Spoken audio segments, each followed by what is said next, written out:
Let's talk about trading. So, this was a YouTube comment 4 days ago. And whoever Professor Meowington is, I would like to thank you for your engagement. You've been very active in the comment section on my YouTube, so thank you. And yeah, I just want to go through this because there's some learning points here which was triggered. And Professor Meowington said, "Thanks, Siam, just what I needed. I've traded a bit this year and of course got utterly wrecked. One question though, you started trading many years ago and you've done fairly well since the beginning, correct? What if some people are just doomed and don't have what it takes to become good traders, even with a lot of training? Like they are, for example, too emotional?" I then replied, "You raise a very good point, and you're correct. Some people are just not suited for trading. Bit like in school, everything is standardized as hell, but in any given classroom there will be some that are great at maths, some that are average, and some that will never grasp maths." My wife is that person. Same with any subject, we are all different. Now, Professor Meowington, I think, misread that because went, ouch. I wasn't, there was no shade there. Should probably not bother trying to get better at it then and move on. That is definitely not the what I was trying to get at. Yeah, so I quickly then said, "Oh no, not at all, persist with it. I have natural gambling and reckless traits, which is why it took me about 6 years to get profitable. As such, I have certain coping mechanisms in place so that I don't do any self-destructive things in my trading. So long as you have thick enough skin to take lots of hits to the face and move on, you'll be fine.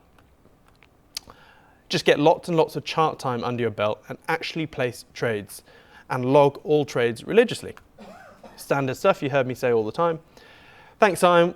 What changed after those 6 years? The aforementioned coping mechanisms and implementing better systems, or did you just get better at reading charts? Long story, this is the last one. Long story, which I'll use this thread for a video soon. Here it is, mate. But in short, I basically had to put things in order to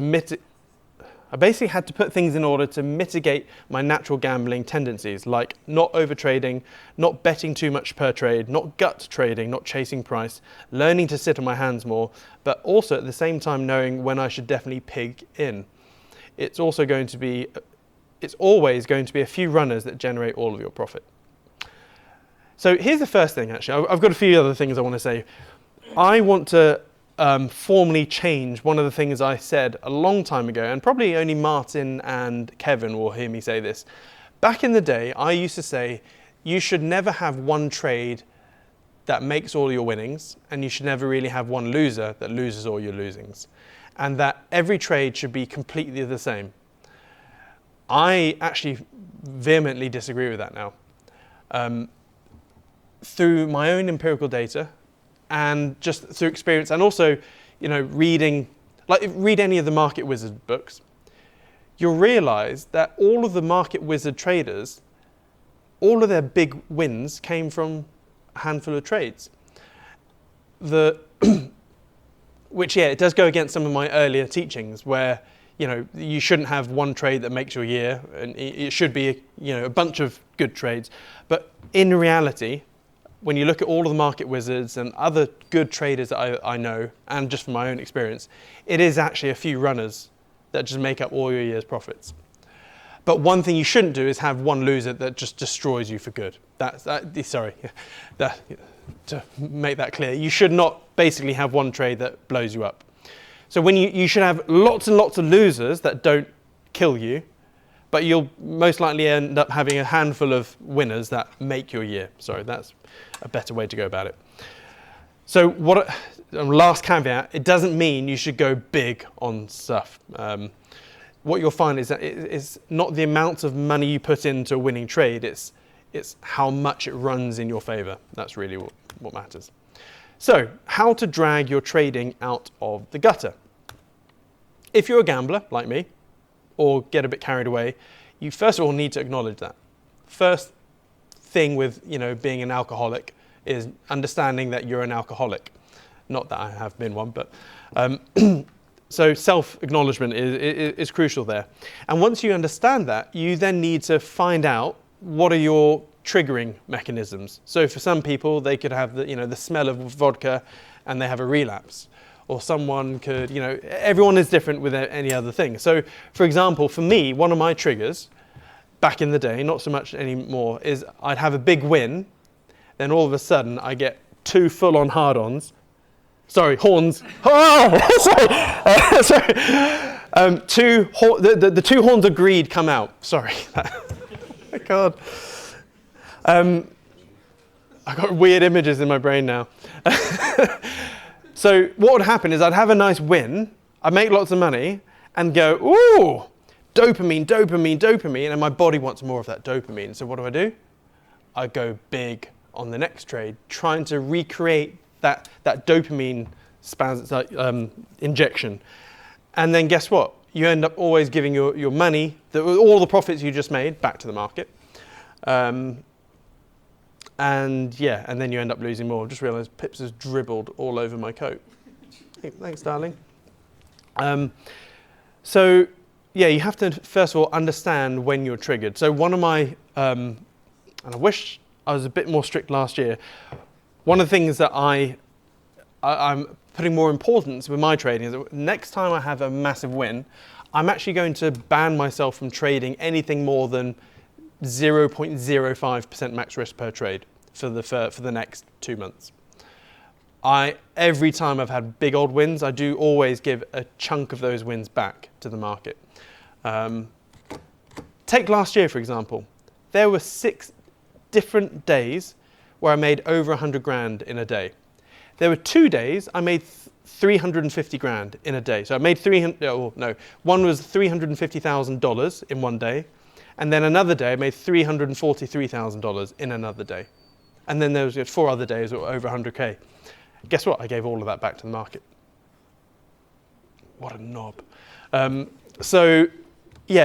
should have been. And here's the thing,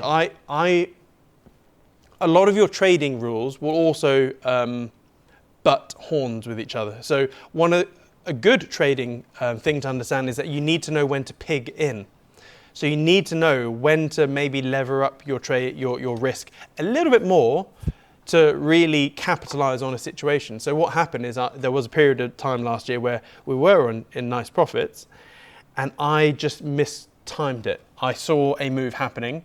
So I saw ETH falling down from, I can't remember, somewhere in the 2000s. Oh no, it was around sort of 1800s or whatever. I can't remember the exact numbers. And I was so damn positive it would crash down to like $1,000 or something like that. And I went mega short on ETH. And I think it was around November last year.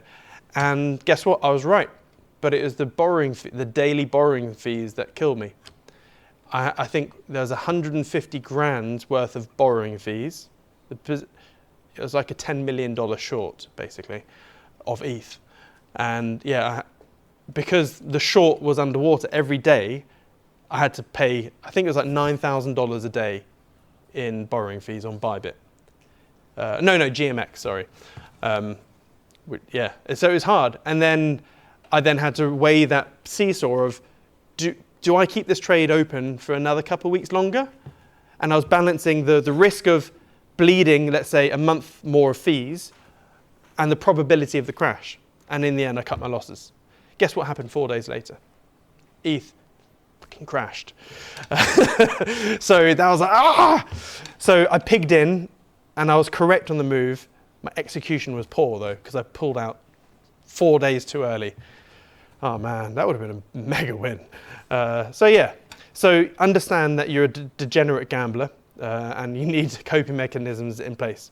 So it doesn't sound like good, you shouldn't really be a trader if you're a degenerate gambler, but you can, it works, as in you can do well. Another culprit is that you trade too often, just chasing price. You always have to be in a trade. Just get out of that mentality. You don't always have to be in a trade. So I haven't placed a trade for not that long, a few days since we had those -1 hours, like, what was that, 3-4 days ago? And someone said, Simon, have you stopped trading? I was like, no, the market's just choppy at the moment. I don't see a valid entry at the moment. So don't feel like you always have to be in a trade. By being in cash and not in a trade, that's a trade in itself.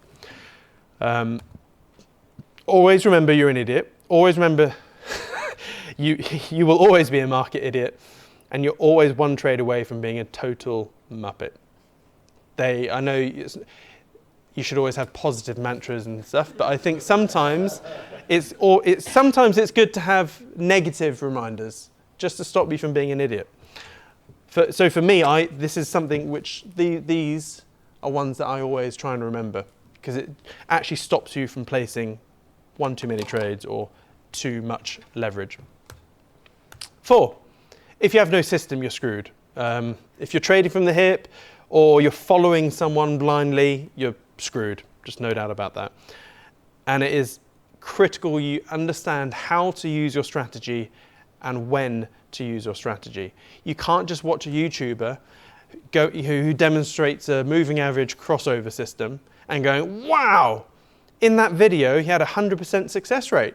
I'm going to use that exact same moving average crossover thinking it will do the same. So first of all, you don't know how staged that video was. And second of all, if you're just blindly following a system like that, again, you're screwed, because you need to understand, okay, what type of system is it? Okay, it's a trend. Oh no, it could be a swing trading method. Mind you, if it's a moving average crossover thing, it's going to be a swing trade / trend trading thing, so reverse of a trend. So okay, if you have a trend reversal type system, which also then is a trend trading system, there's no point using that when the market's going sideways.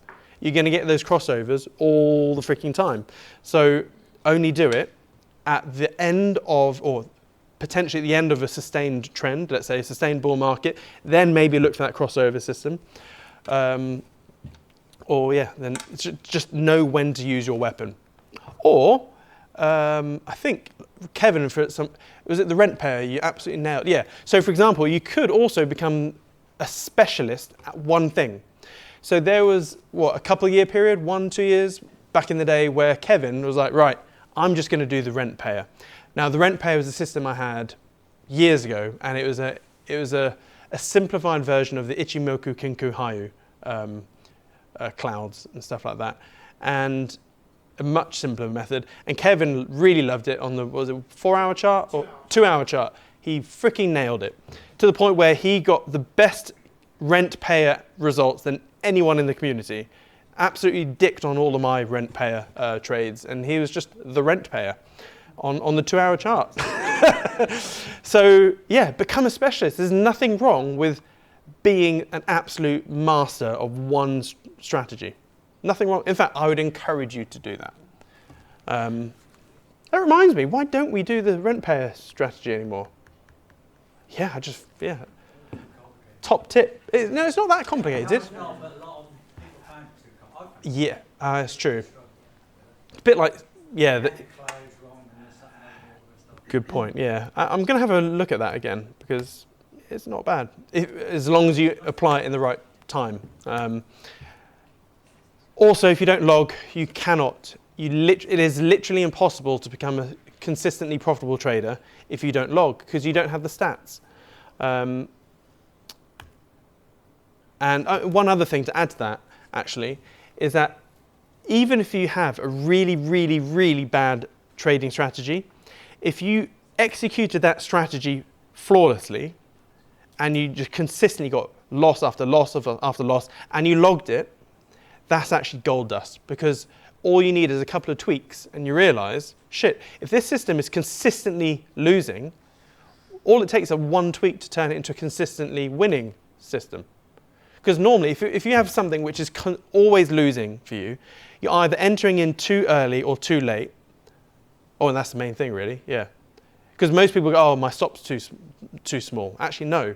It's actually when you're entering. If you enter the market in it perfectly, technically, you can have a really small stop.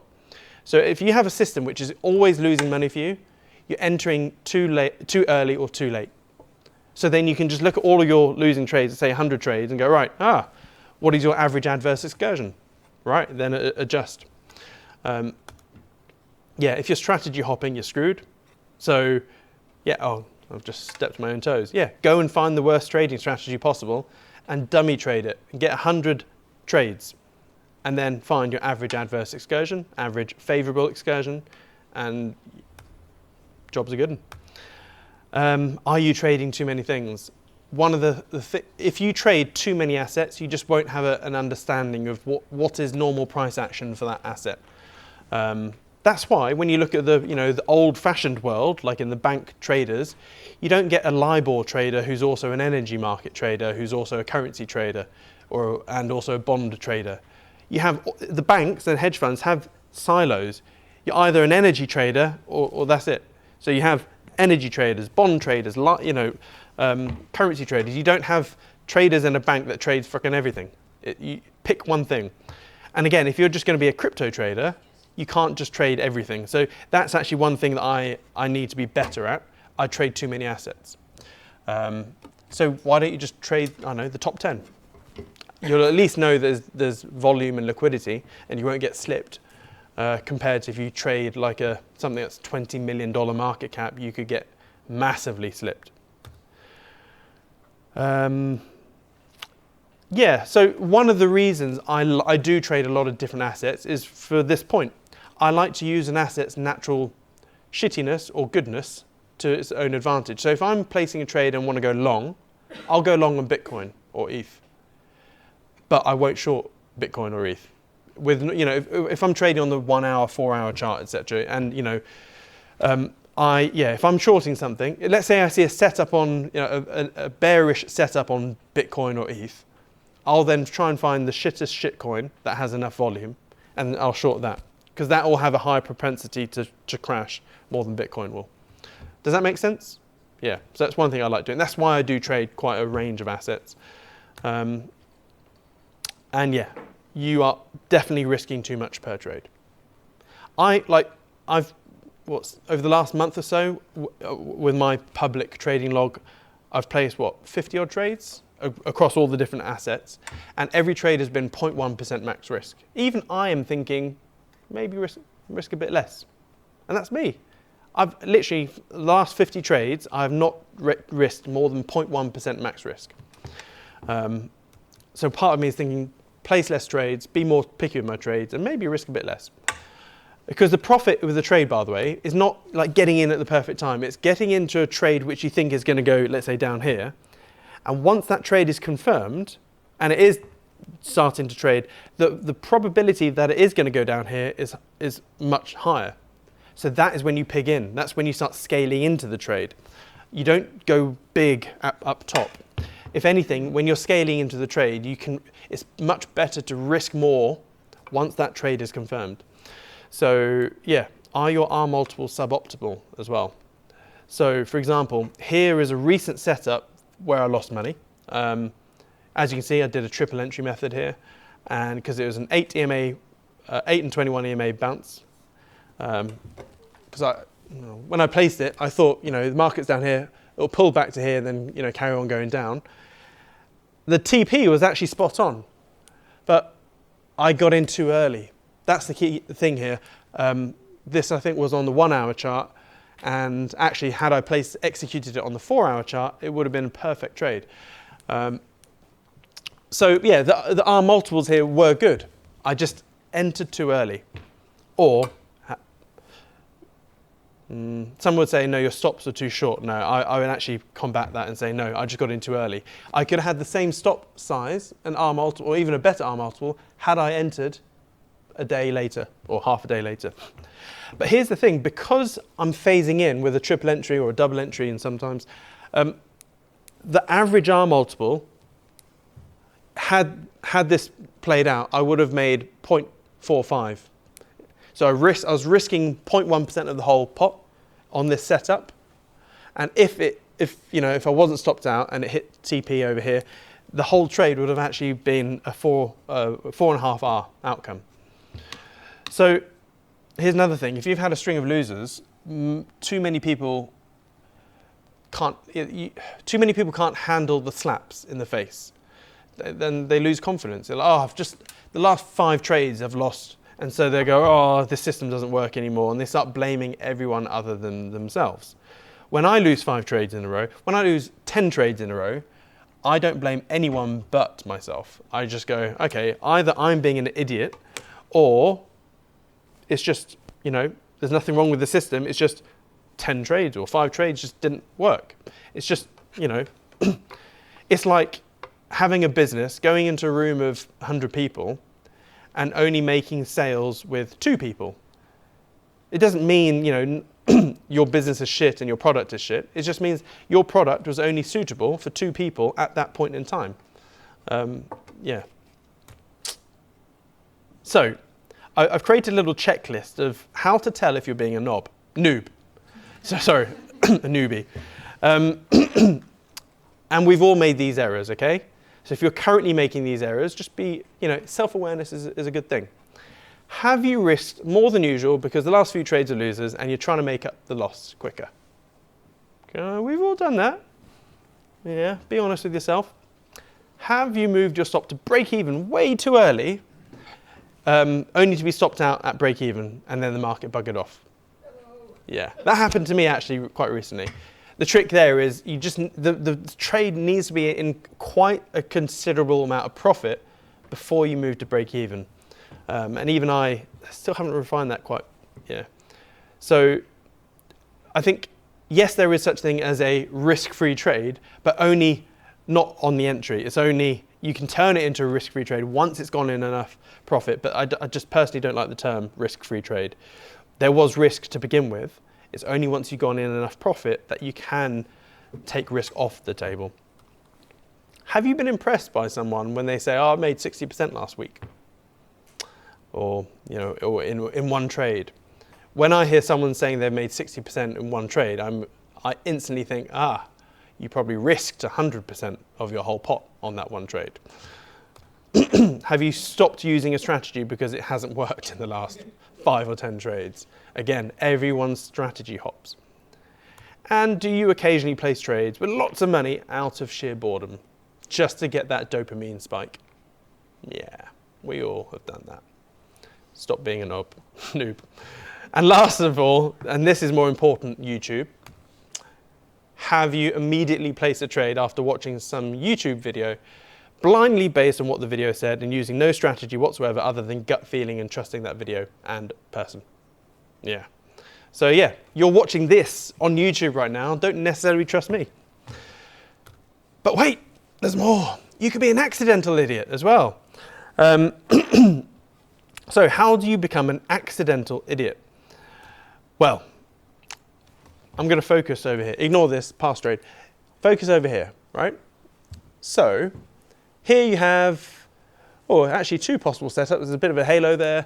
What is this? 4-hour chart on ETH and 8 EMA, or 8 and 21 EMA bounce. Now, how you log your setup is interesting. So this is actually a real trade, which we did, and it went in favor. But what happened? We tried to double entry this, or I tried to double entry this. But what happened is that the market triggered that trade, and then we hit take profit like straight away. The second trade was not activated. Now, is this trade a 1-hour outcome, or is it, let's say, half an hour outcome? So Jeff says 1. Interesting. 1. Oh, okay. So, yes. So here's the. So this is the actual answer. Is there is no actual answer. It is all on how you log your trading. But where I see things personally with this particular thing, I think this. So the way I look at it is I entered this trade originally risking 0.1% of my whole pot, right? So even though there's 2 trades or 2 entry orders, it's one trade, it's one position, it's one setup that I'm trying to trigger. And even though I'm risking 0.1% of the pot over 2 trades, it's irrelevant. This is one trade. So the risk is 0.1%. So even though I'm only risking 0.05% on that trade and 0.05% on that, that's just an execution issue. I am placing this trade fully risking 0.1% of the whole pot. Therefore, your whole setup was risking that. Therefore, it's irrelevant if only one of those entry orders triggered. In my boat, that's just an execution thing. So let's just say, it was that trade that made profit was 1R. Really, I actually only made 0.5. So in my log, I put 0.5R, not 1R. Let's say it was, yeah. Now, let's assume that every trade was like this, and you had 10 winning trades and 8 losing trades. Well, this is where it gets a bit complicated. If you were logging every individual trade, like Jeff said, you could fool yourself into thinking that you're doing really well, because over those 10 trades, you could say that minus the losing trades, you've got 2R there, and therefore over 10 trades, so 2R divided by 10, your expectancy is 0.2E. So for every pound that you risk, you're making 20p profit. But if you're logging your trading like I do, in the most pessimistic way, because I'm only registering half R, not a whole R, actually it's 5R minus 8R, because you've got those losing trades anyway. So actually my outcome is minus 3R. And over 10 trades, that means I'm actually making minus 0.3R expectancy. Therefore, for every pound I'm risking, I'm actually losing 30p in profit. So when you're looking at someone's trading log, you have to be ever present, or even your own trading log, you have to ask yourself, am I being an accidental muppet? Am I fooling myself into thinking I have positive expectancy with the system by, just registering everything as 1R or 2R, whatever, or not? So when I log, I try and log everything in the most pessimistic, egregious way for me as possible, because if I can get that, positive, I know it's definitely a positive expectancy system. And when you really get into this, you can make all sorts of losing systems look positive on via the way that you log stuff. So this is what I'm really skeptical about traders and people in the trading scene and people doing these funded trading schemes and stuff like that. Like, there's so many ways you could bullshit your trading log and look profitable when actually you're not. And also hit rate is also affected as well, because you could look at this and go, let's say these 2 trades go in profit, you can count that as 2 trades.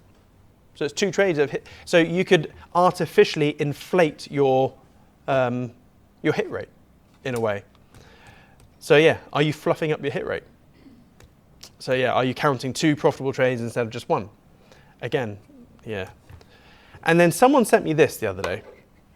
I won't say the name because I don't like the person who. So I didn't know who this person.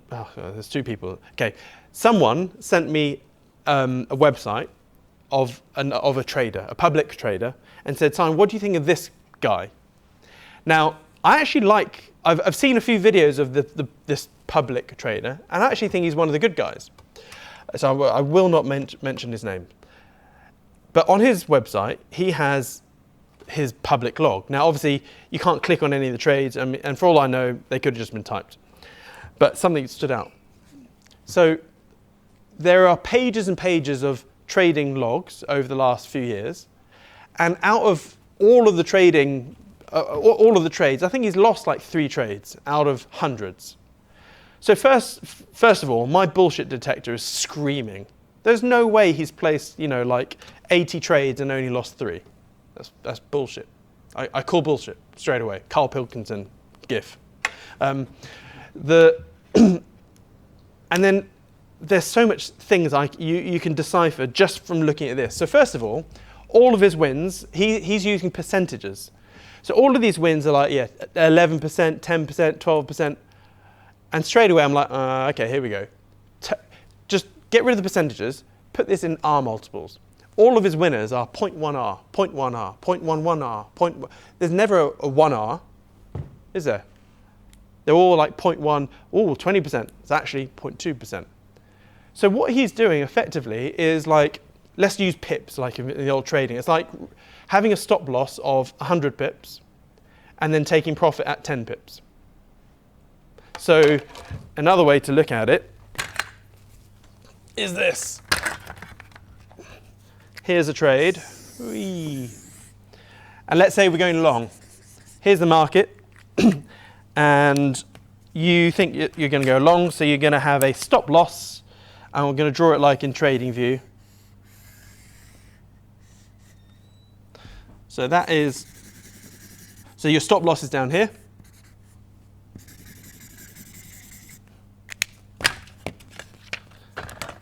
And your take profit is here.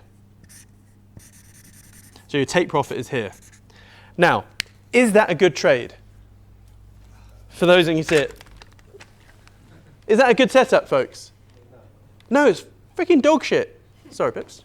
That is an absolutely dreadful trade. Now, I don't know all the ins and outs. What could be the case?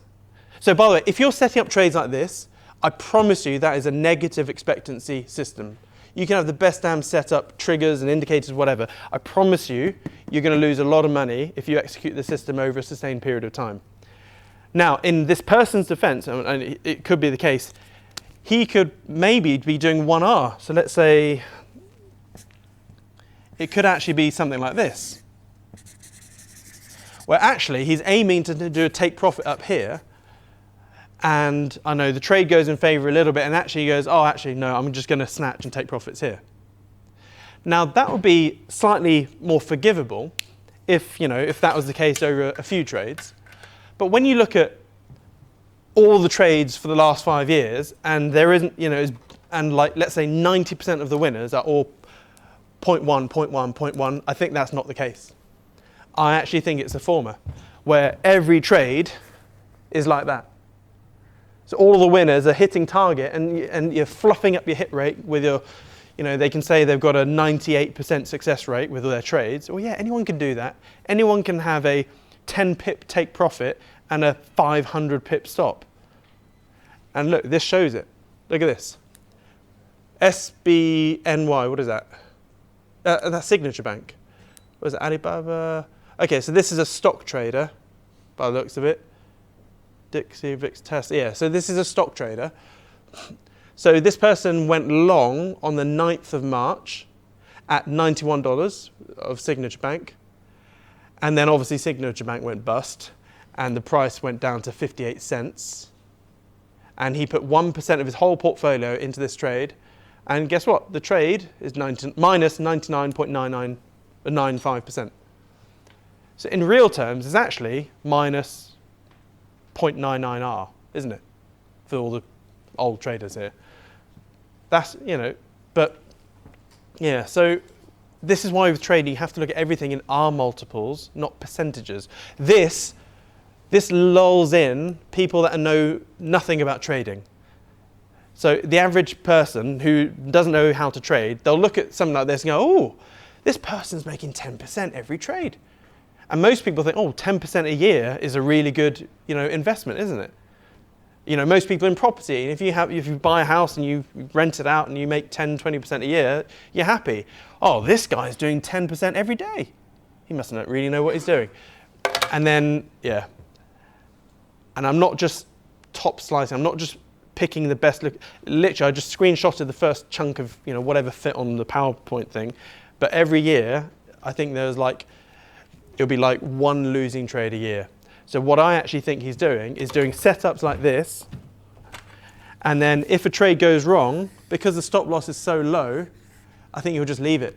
And he'll be underwater for a long, long time. And then eventually, maybe a year later or a month later or whatever, he'll hit target. And it can go down as a profitable trade. So if I could actually be asked or have the time, I would go through all of those trades, look at the entry price and entry date for all of the winning trades, and then just go, right, how long has this trade lasted for? But for every trade. I can't be asked to do it. And also, I actually like what this person says on the videos actually is all the same stuff that I say. So I believe he's got a good head on him, but I don't know, maybe his web dev is trying to paint things a bit differently. What else can we see here? We can see that he uses varying risk. So this, wow, 10% max risk on one trade? Not even I do that, and I'm an idiot. So what is it? He entered here, so he shorted that at 110, exited there. Look at that, yeah. There we go, so ZOM, I want to look at that stock price. Yeah, good spot. This is Lewis's laptop, so I don't know where everything is, but I'm guessing. Wait, where is all the gay porn? There's nothing wrong with gay porn. Trading view. That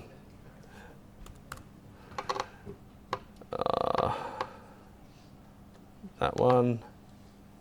Oh my God. Sorry. I feel naked without my laptop. You know, on your own laptop, you know where everything is. Get started. I want the charts. Jesus Christ. Trading view charts. Chart. Chart. There we go. XOM. Good spot, Reese. I didn't know. What even is it? Exxon Mobil. Okay, cool. Yeah, I'm not a stock trader. I don't know. So entry price, what date? Oh, sorry. XOM, where is it? 6th of, wait, is this American? Oh, it's the other way. So it's the 6th of October. Okay, it's not 6 months. So 6th of October at 110. 6th of October at 110. So it's around about here. So it was a short, wasn't it? Yeah. And what happened is it went really far against him. Yeah, just left it open for months. And then on this bit down, it took a little bit of profit. Exited the trade. Basically break even. There. Minus the holding fees. It's less egregious with stocks because it's an established thing. But I wonder where the stop loss was. Well, you could actually maybe work that out. Because if that was only, so he made, what was it? 10%? If you did the maths, yeah, you could work out that if that was 0.1, the stop loss, hurts my brain, I'm shit at maths. But yeah, I'm pretty sure that the stop loss $10 was 10%. Yeah. From 110 to 100, right? So it would be 10 times that. So it would be like a 200 stop loss. Really? Sorry, maybe. I don't know. But either way, he would have been massively underwater on this trade for ages. So that's interesting, actually. Are there any other? Oh, look at this one. Oh no, that's the same year. 20 entry date. 2022 November. Oh no, that's fine. Again, the point I'm trying to make, again, and I'm not throwing shade at all, is be careful with your logging, because I'm telling you now, this is not a good trading system. I know he's got lots of loss. I could literally pluck a 95% accurate trading system out of my arse right now, but it would be negative expectancy. It really would. And just letting trades run until they're in profit is not a good system. So yeah, as I said, if you're converting this into R multiples, that's what it would actually look like, and that's not good. So trade small positions, 0.1 R of your whole pot, until you have a statistically valid data set per strategy, per time frame, before you give up on it. So a lot of people will place, they'll do, I don't know, let's say the rent pair or the halo, and they'll place a bunch of trades on the 4-hour chart, 1 hour daily. They'll place, let's say, 10 trades or 20 trades even, and they'll look at the stats and go, oh, this is a bit shit. But really, you've actually only placed 4 trades on the daily chart, 5 trades on the 1 hour chart. That's not statistically valid. You need an absolute minimum of 50 trades of that strategy per time frame. And then even then, you could be even more anal and go, actually, you need at least 50 to 100 trades per strategy, per time frame, per asset, because every asset has different expectancy. And this is why people do not do well with trading bots, because they don't know how to trade actually to begin with. And when RT had its trading bot, guess who the most profitable people were the trading bots? It was Kevin and Martin. Why? Because they're experienced traders. They knew how trading strategies work from a logging perspective and strategy perspective.